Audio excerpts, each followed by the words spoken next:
Hi SSC English grammar last minute రివిజన్కి ready అయిపోండి.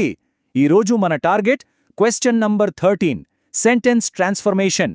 ఇది మీ స్కోర్ను ఖచ్చితంగా పెంచుతుంది. రైట్, ఇక డైరెక్ట్గా విషయంలోకి వెళ్ళిపోదాం. ఇది మామూలు టాపిక్ కాదు, ఒక మిషన్ లాంటిది. మీ టార్గెట్ క్వశ్చన్ నంబర్ 13. ఇది టెక్స్ట్ బుక్ నుండి రాదు. దీనికి మొత్తం 8 మార్కులుంటాయి. మన గోల్ ఏంటంటే 100% కరెక్ట్గా ఆన్సర్ చేయడం. ఈ మిషన్లో మనం సక్సెస్ అవ్వాలంటే కొన్ని కీ రూల్స్ తెలుసుకోవాలి. అందులో మొదటిది యాక్టివ్ అండ్ ప్యాసివ్ వాయిస్.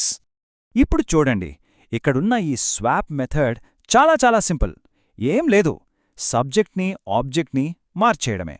కానీ ఇక్కడ అందరూ గుర్తుపెట్టుకోవాల్సిన ఒకే ఒక విషయం, మెయిన్ వర్బ్ ఎప్పుడూ V3 ఫామ్లోకి, అంటే పాస్ట్ పార్టిసిపల్ ఫామ్లోకి మారాలి. ఇది మాత్రం అస్సలు మర్చిపోవద్దు. ఇది ప్రాక్టికల్గా ఎలా పనిచేస్తుందో చూద్దామా? లింకన్ ఫేస్డ్ మెనీ ఫెయిలియర్స్ అనే వాక్యముంది కదా, అది many failures were faced by లింకన్గా మారుతుంది. గమనించండి, ఇక్కడ టెన్స్ ఏం మారలేదు, జస్ట్ వర్బ్ ఫామ్ V3కి మారింది అంతే. అలాగే షట్ ద డోర్ లాంటి ఇంపెరేటివ్ సెంటెన్సెస్కైతే లెట్ వాడాలి, అప్పుడది let the door be shut అవుతుంది. సరే, వాయిస్ అయిపోయింది. ఇప్పుడు నెక్స్ట్ ఫేజ్లోకి వెళ్దాం, అదే స్పీచ్. మన మిషన్లో ఇవి రెండు చాలా కీలకమైన టాక్టిక్స్. డైరెక్ట్ స్పీచ్ నుంచి ఇండైరెక్ట్ స్పీచ్కి మార్చాలంటే ఇదొక సింపుల్ 4-స్టెప్ ప్రోటోకాల్. ఫస్ట్, రిపోర్టింగ్ వర్బ్ని మార్చాలి. సెకండ్, కొటేషన్ మార్క్స్ తీసేయాలి. థర్డ్, టెన్స్ని పాస్ట్కి మార్చాలి. దీన్నే బ్యాక్ షిఫ్ట్ అంటారు. ఇక ఫోర్త్, టైం, ప్లేస్ చెప్పే పదాలని మార్చాలి. అంతే. ఇక్కడ చాలామంది చేసే ఒక పెద్ద తప్పేంటో తెలుసా? ప్రనౌన్స్ని, టైమ్ అండ్ ప్లేస్ వర్డ్స్ని మార్చడం మర్చిపోతారు. యూ ఉంటే అది షీ లేదా హీ అవుతుంది. టుమారో ఉంటే ద నెక్స్ట్ డే అవుతుంది. హియర్ ఉంటే దేర్ అవుతుంది. ఇది చాలా ఇంపార్టెంట్ డీటెయిల్, ఖచ్చితంగా గుర్తుంచుకోవాలి. ఈ ఎగ్జాంపుల్ చూడండి. మిస్సెస్ స్లేటర్ అడిగింది కమిన్ విల్ యూ అని. ఇది ఒక ప్రశ్న. ఇది ఇండైరెక్ట్ స్పీచ్లో Mrs Slater asked her if she could come in అని ఒక స్టేట్మెంట్గా మారింది. చూసారా? ఇఫ్ లేదా వై లాంటి పదాలు వాడి ప్రశ్నని స్టేట్మెంట్గా మార్చేస్తాం. అందుకే చివర్లో క్వశ్చన్ మార్క్ ఉండదు, ఫుల్ స్టాప్ ఉంటుంది. ఓకే, ఇప్పటివరకు బేసిక్స్ చూశాం. ఇప్పుడు కొన్ని అడ్వాన్స్డ్ టాక్టిక్స్ చూద్దాం. అవే డిగ్రీస్ ఆఫ్ కంపారిజన్, ఇంకా కండిషనల్స్. ఇవి చూడటానికి కొంచెం కష్టంగా అనిపించొచ్చు, కానీ కరెక్ట్ పద్ధతి ఫాలో అయితే చాలా ఈజీ. ఇదిగోండి, డిగ్రీస్ ఆఫ్ కంపారిజన్ కోసం ఒక అల్టిమేట్ చీట్ షీట్. ఇందులో 2 మోడల్స్ ఉన్నాయి.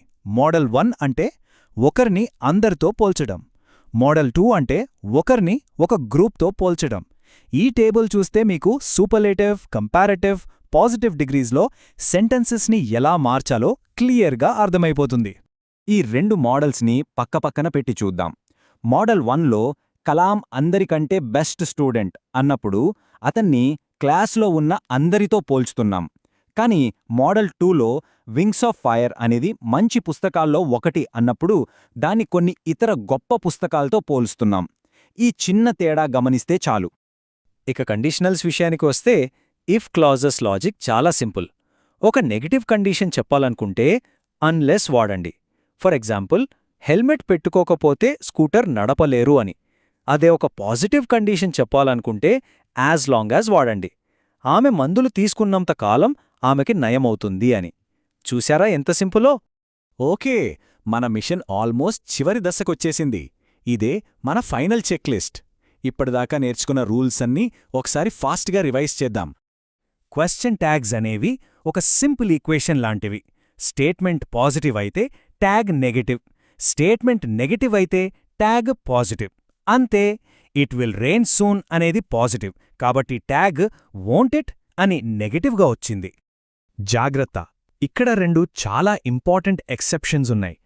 యామ్ వచ్చినప్పుడు ట్యాగ్ ఎప్పుడు ఆరెంట్ ఐ అవుతుంది, యామెంట్ ఐ అని రాయకూడదు. అలాగే లెట్స్తో వాక్యం మొదలైతే ట్యాగ్ షెల్వి అని వస్తుంది. ఇవి 2 బైహార్ట్ చేయాల్సిందే, లేకపోతే మార్క్స్ పోతాయి.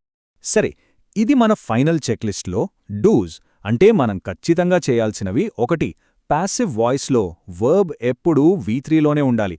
2, ఇండైరెక్ట్ స్పీచ్లో ప్రొనౌన్లని, టైమ్ వర్డ్స్ని మార్చడం మర్చిపోవద్దు. ఇవి మిమ్మల్ని సక్సెస్కి దగ్గర చేస్తాయి. ఇప్పుడు మనం అస్సలు చేయకూడనివి ఏంటో చూద్దాం. డోంట్స్. ప్యాసివ్ వాయిస్లో టెన్స్ మార్చొద్దు.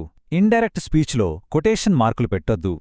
యూనివర్సల్ ట్రూత్స్ వచ్చినప్పుడు టెన్స్ మార్చాల్సిన పనిలేదు. ఇంకా క్వశ్చన్ ట్యాగ్ చివర క్వశ్చన్ మార్కు పెట్టడం అస్సలు మర్చిపోవద్దు. ఈ తప్పులు చేయకుండా చూసుకోండి. ఈ టాక్టిక్సు, ఈ రూల్స్ అన్నీ ఫాలో అయితే క్వశ్చన్ నంబర్ 13 మీద మీకు పూర్తి గ్రిప్ వస్తుంది. మీ ఎస్ఎస్సి ఎగ్జామ్లో అదరగొట్టేయచ్చు. చాలా కాన్ఫిడెంట్గా ముందుకు వెళ్ళండి. సో మన బ్రీఫింగ్ పూర్తయింది. మరి ఇప్పుడు మీ వంతు. ప్రాక్టీస్ చేయడానికి మీరు ముందుగా ఏ టాపిక్ తీసుకుంటున్నారు? వాయిస్సా, స్పీచా, డిగ్రీసా లేక ట్యాగ్సా? ఆలోచించండి.